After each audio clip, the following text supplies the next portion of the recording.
அனைவருக்கும் இயேசு கிறிஸ்துவின் நாமத்தினாலே வாழ்த்து தெரிவித்துக் கொள்கிறேன்.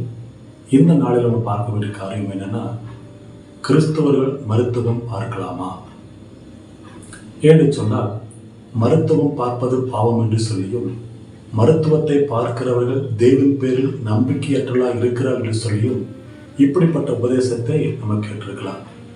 இதை குறித்து வேதம் என்ன சொல்லுதுன்னு பார்த்தீங்கன்னா, மத்தேயு சுவிசேஷம் 9ஆம் அதிகாரம் 12ஆம் வசனம் இப்படியாக சொல்கிறது, பிணியாளிகளுக்கு வைத்தியன் வேண்டியதே அல்லாமல் சுகம் உள்ளவர்களுக்கு அல்ல என்று சொல்லி.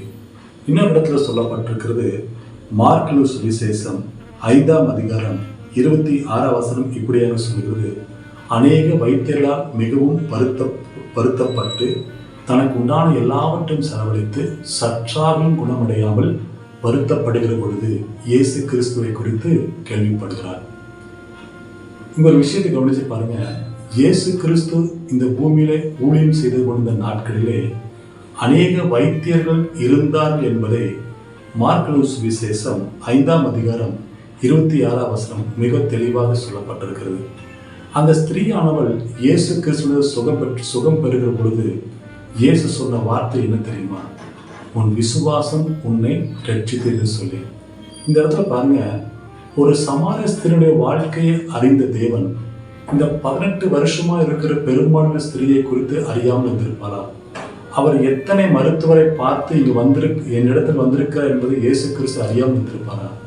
அதை குறித்து அவர் ஒன்றுமே சொல்லவில்லை. அவர் சொன்ன ஒரே ஒரு வார்த்தை, உன் விசுவாசம் உன்னை ரட்சித்தது, சமாதானத்தோடு போன்னு சொல்லி.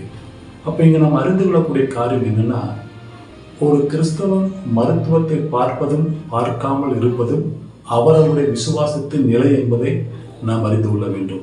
இன்னொரு காரியம் என்னன்னா, நீங்கள் மருத்துவரிடத்துல சென்று சுகமடைந்தாலும் சரி, இல்லை மருத்துவம் பார்க்காமல் சுகமடைந்தாலும் சரி, சுகம் கொடுக்கிறது கர்த்தர் என்பதை நாம் அறிந்து கொள்ள வேண்டும்.